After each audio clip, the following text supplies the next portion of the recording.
I'm looking, oh, sorry, got the recording in progress here. And I'm very much looking forward to the webinar. We've got one more coming up in our March webinar series tomorrow, so please join us for Be Invasive Wise, Engaging Ways to Educate Students on Aquatic Invasive Species. And you can register for that on our website, so hope to see you there.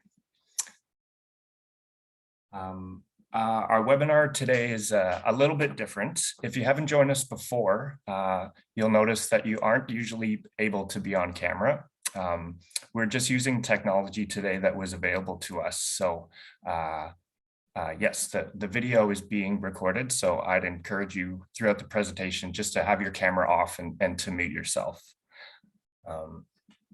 We recommend using the button up the top of the right-hand corner to change to speaker view so that you can see our presenter at all times, Marina. If you're experiencing any technical problems, please write us a note in the chat box, and my colleague Brittany is ready backstage to hopefully help solve those tech glitches. And for any questions during the presentation for Marina, please do just post those in the chat box, and we'll address those at the end. And then if we don't manage to get through them all, we'll send those along to Marina, hopefully, and connect on those.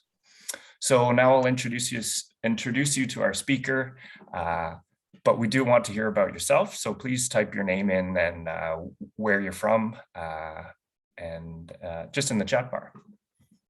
So yeah, delighted to introduce Marina today. Marina is an aquatic invasive species biologist with Fisheries and Oceans Canada in the Aquatic Invasive Species National Core Program. She's responsible for coordinating aquatic invasive management actions, implementing AIS regulations, and providing outreach and education to the public. Marina's been with DFO since 2015 and has had several roles as a regulatory biologist and within DFO's science program. For the past 2 years, Marina has been focusing on European green crab, partnering with Indigenous governments and community organizations to respond to new detections in the Salish Sea and to support management efforts on the west coast of the island and in Haida Gwaii. So yeah, welcome, Marina. Great, thank you, Nick and Brittany and Fiona for organizing this. So yeah, welcome to this session. I'm Marina, and I'm calling in from the unceded traditional territory of the Sinemak First Nation in Nanaimo. And let's get started. So learning about European green crab. Make sure my clip works. Okay. So this presentation will have a few sections. I'll just go through them here. In general, what are European green crab? How to identify them compared to our native crabs in British Columbia? Where are they located in British Columbia and how did they get here? Some impacts of this invasive species, potential impacts on our Pacific coast. And the Invasive Species Council and DFO have partnered to create an online course, which I'll mention later, but it is available on European green crab. So in general, these are an intertidal shore crab.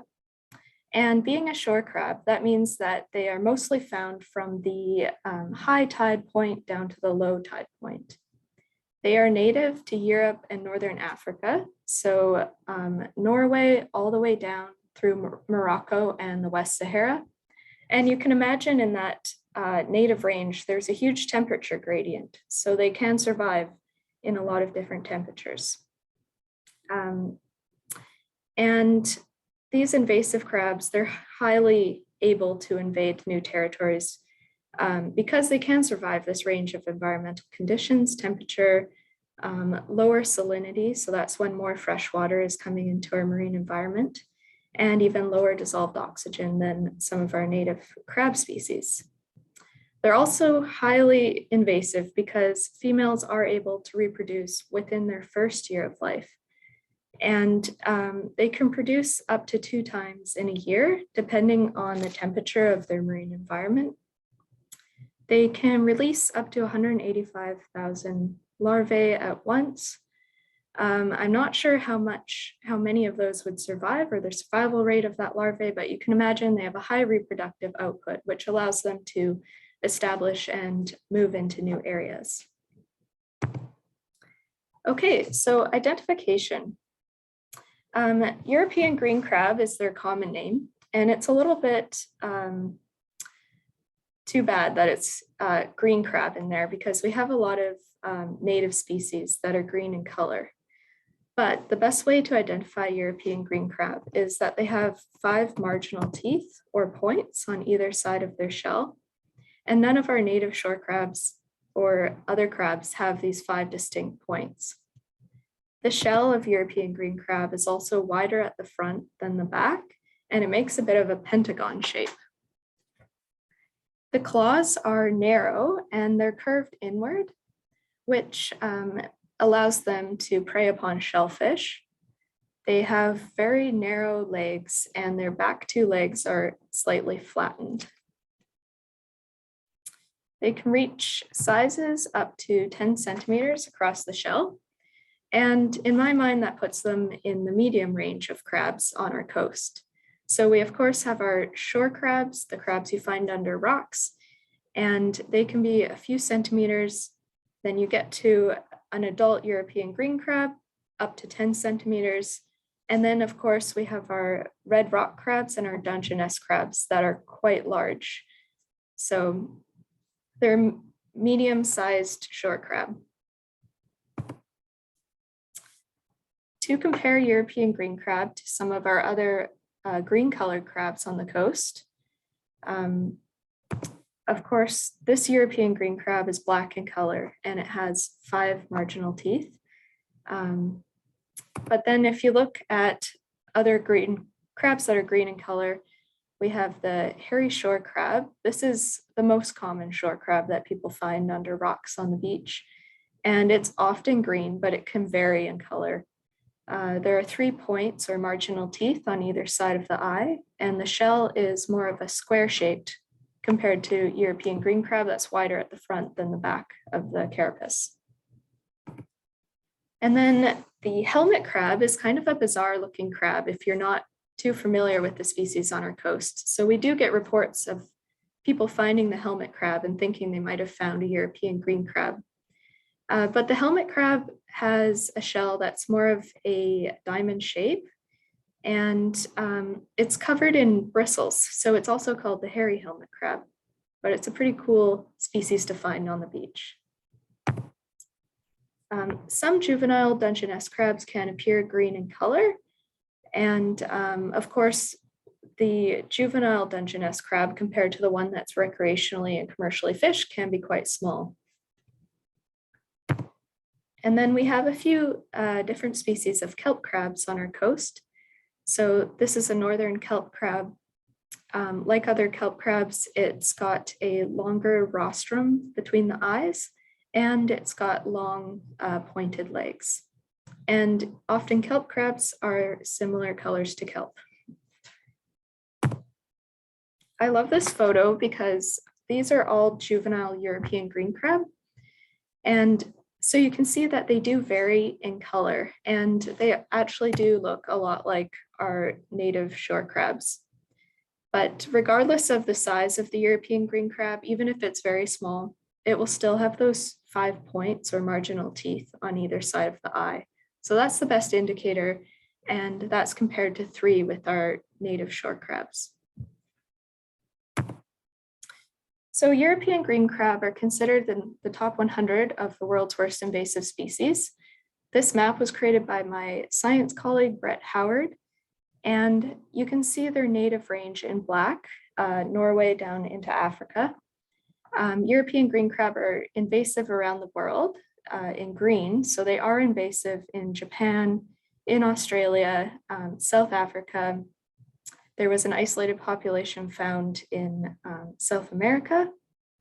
They have been on the east coast of North America for some time, and they were accidentally introduced into our Pacific waters in San Francisco Bay in 1989. And this was likely someone transferring shellfish for aquaculture or other purposes from a location where European green crab were. On this map, you can also see some white dots, and those are areas where European green crab might have shown up, but they've failed to establish a population. So they're observed and then weren't noted later. On our coast, they were introduced in 1989, and then crabs have an adult stage that we're all familiar with the body type. And then they also have a larval stage that floats around in currents and it's planktonic. And that is how they most likely moved up into British Columbia from California. So here's a map of British Columbia, and this is confirmed sightings of European green crab. And I'm saying confirmed sightings because even if you're looking or sampling in a certain area, you might miss them. They might be there, but you didn't detect them. So that's why we say confirmed. European green crab were first detected in British Columbia around 1999 on the west coast of Vancouver Island. And since then, they have established populations on the west coast of Vancouver Island. And they've moved north into the central coast of British Columbia. Unfortunately, they were found in Haida Gwaii in 2020. And the red box here shows the Salish Sea, where to our knowledge, they haven't established yet because populations are found in relatively low numbers compared to the west coast of Vancouver Island and in a patchy distribution. Okay, so I have a few slides on impacts, and these are the reasons that we're concerned about European green crab in my management program.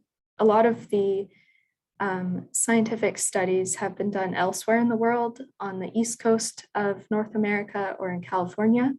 So we don't actually have a lot of studies on our Pacific coast for impacts to our marine ecosystem.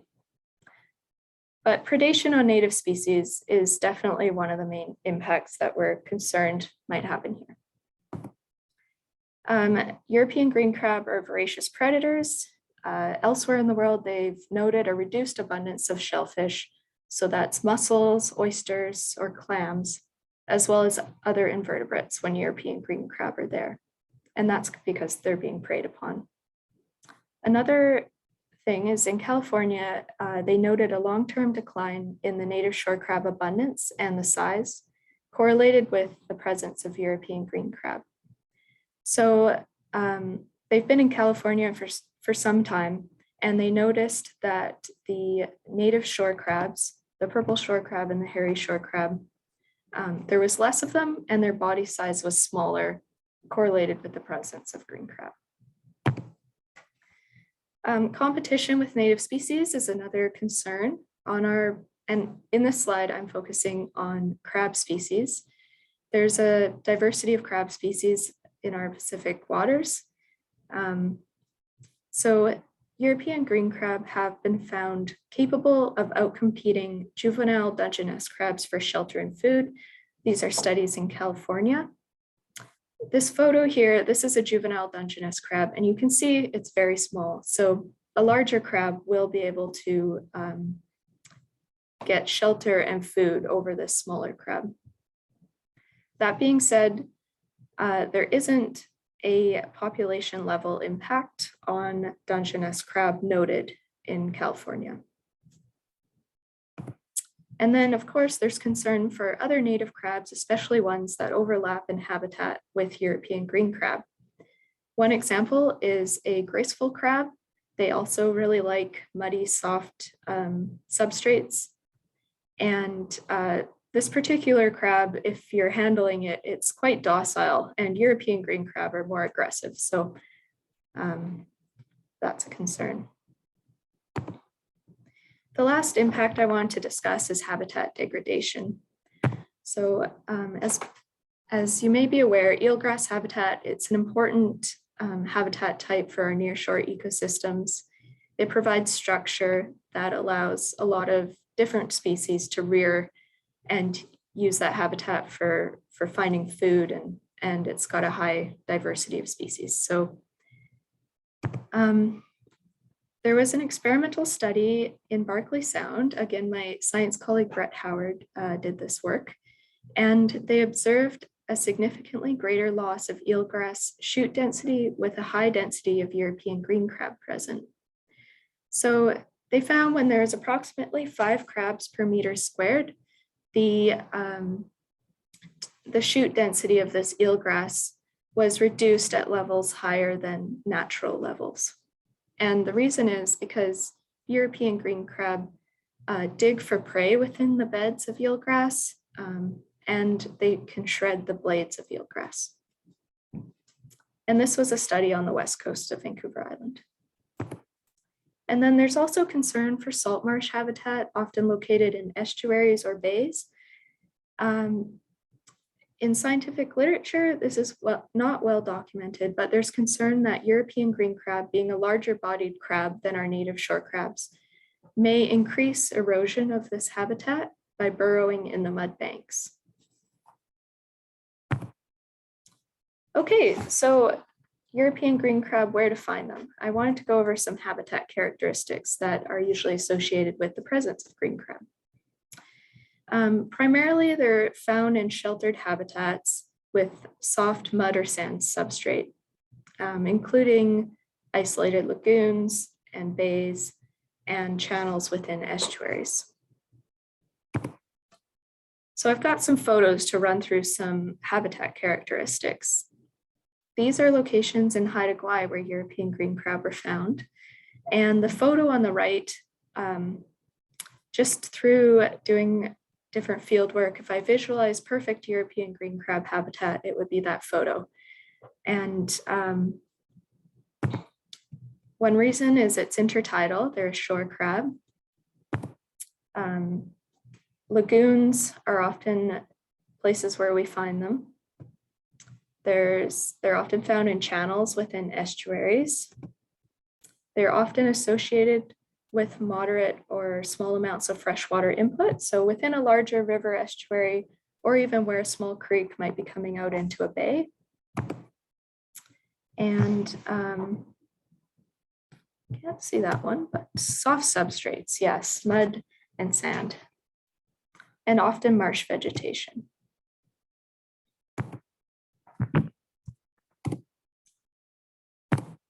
Okay, so here's a location where they were found near Victoria on Vancouver Island. So this is an isolated lagoon. There's low wave action, it's very sheltered. There's an extensive tidal flat adjacent to where they were found. Once again, soft substrate. There's a small creek coming into this lagoon. Here's 3 more photos where European green crab were found in Boundary Bay and similar characteristics. So they're intertidal. They were found where there's stable mud channels, stable channels with mud banks and marsh vegetation. So these areas that retain water at low tide are good areas to look for European green crab, because they have a lot of shelter throughout the whole 24-hour tidal cycle. More marsh vegetation, freshwater input, and lots of species that they can prey on, especially our native shore crabs, as well as snails or other shellfish. Okay. So I want to talk about 3 ways that the public can get involved. The first way is to report sightings of European green crab to Fisheries and Oceans Canada. So photos and detailed information about the location can be emailed to our AIS Pacific inbox. And we're asking for sightings in areas where we know European green crab aren't established. So we know they're established on the west coast of Vancouver Island and in Souk Basin. So we're asking for tips from the Salish Sea or further north between Vancouver Island and the mainland, or on Haida Gwaii. as well as the Central Coast. And then, like I mentioned, DFO has partnered with the Invasive Species Council to create a new online course for European green crab. And it's a great opportunity to learn more about European green crab and maybe educate your friends. And then the third way is if you're part of an organization that is already participating or is interested in participating in a European green crab field program, that's the third way. So there are several initiatives underway in British Columbia that are proposed or underway. So one is early detection monitoring in the Salish Sea. And there's some control projects on the west coast of Vancouver Island. But if you're interested in getting involved in the field work, or you might be measuring crabs like these, each organization involved needs a scientific collection and AIS control license that's issued by Fisheries and Oceans. And everyone who participates in the field sampling must complete this training. Complete training that is approved by DFO. So that might be the online European green crab course hosted by the Invasive Species Council, or it could be training that myself or my colleagues do in person. Yeah, so this course is online, and we are so grateful to the Invasive Species Council of BC. They did an excellent job of putting this together, and they're hosting it on their website. So thank you for listening, and let me know if you have questions.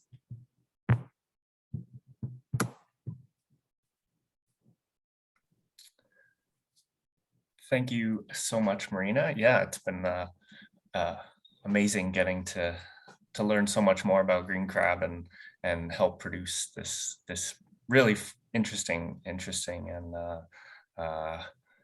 fun to get through course as well, I have to add. Not too much. There's just one question coming through here. Can you eat green crabs, Marina? Have you tasted one yourself? You know, I should have by now. Technically, you can eat them. I know they're eaten in Europe, and there's a soft shell fishery that's getting started on the East Coast. So good question. Okay, yeah. Yeah, a couple more popping in now. Ruby was asking, could they be turned into plant fertilizer? That's an excellent question. And DFO is looking into a framework that will allow these crabs to be fished and put to some good use. Okay. Yes. Yeah, eating invasives is not always a straightforward topic anyway. Another question from Bo, when trapping European green crab, do you use the same type of bait as you would with a native crab? So the best type of bait is bait that releases an oil plume to attract the crabs. What DFO has been using and our partners mostly is herring bait. But yeah, anything that releases that oil would be sufficient. Okay. So Luis, I guess, is asking for some advice here. If you want to do some trapping or get involved, but you're in an area that doesn't have green crabs confirmed, is there an early detection program we could join? My colleague Patty Menning runs the Salish Sea Early Detection and Monitoring Program, and she works with a lot of Indigenous governments and other community organizations. So if that's something, if this person's affiliated with an organization, then that might be an option in the Salish Sea. Okay. Let's see. Question from Melanie here. Once a population of green crabs is found, can can they be controlled or managed? How easy is it? What would generally happen per se? Another great question. So the only strategy we know of really is to trap the adult European green crab and to deplete the population through continuous trapping. We're working with different organizations to, there's some pilot projects happening to see about reducing populations in different areas and understanding, with the goal of understanding what level we have to get them to mitigate impacts to our marine environment. And how feasible is it in the Pacific region? Yeah, I guess it depends a lot on the site and trapping effort and all of that type of things, I guess. Okay. I guess the next question could sort of lead into some management. Has there been any use of molecular techniques to detect the presence of green crab? My mind's going sort of eDNA kind of directions. Yeah. I work at the Pacific Biological Station, and there's a lab here that's working on eDNA for invasive species. So it's definitely something we're looking into, and we have collaborated with Carolyn Teepolt, a researcher in Woods Hole, Massachusetts, who's doing some crab DNA work as well.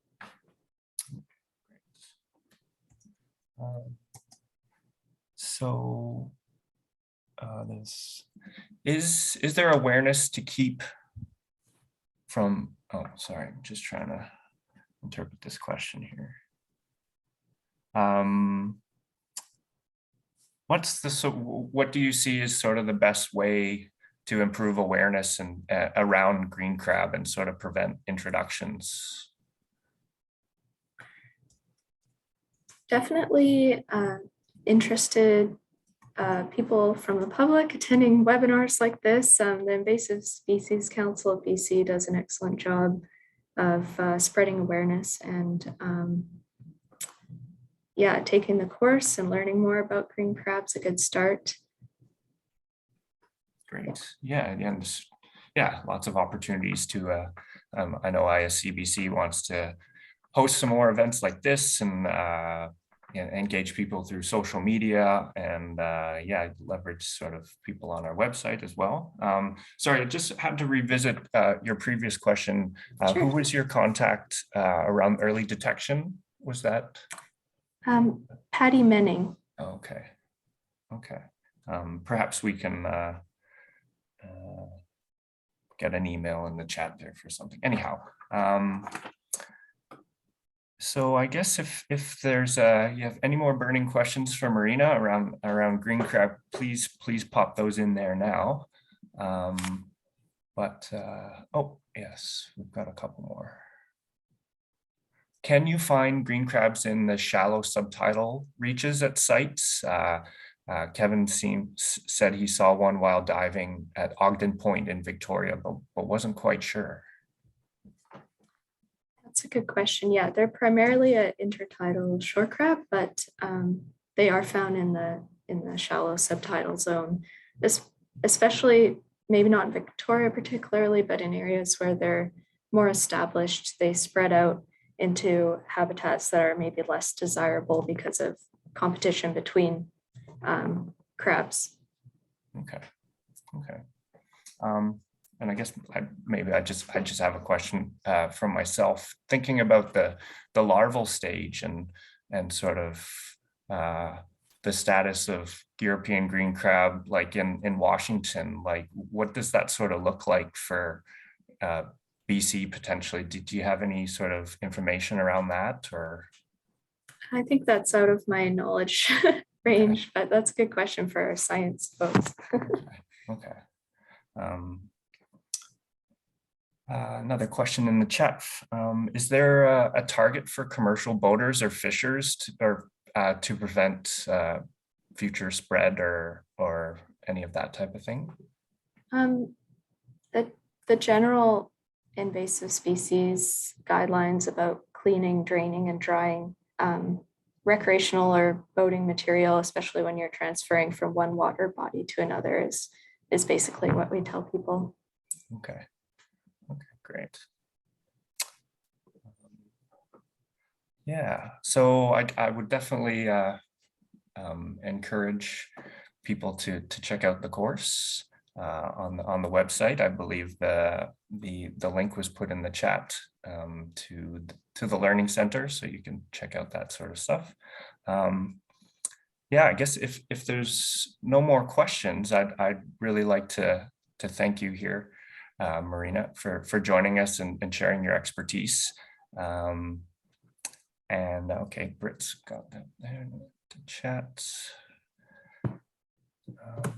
Yeah, and I'd just like you to all to please keep your eyes on our event page for upcoming webinars. Join us tomorrow if you have time for the education and engaging around aquatic invasive species. Great. Thanks, yeah. Nick, and Brittany and Fiona from the Invasive Species Council. Thanks for hosting. Alrighty.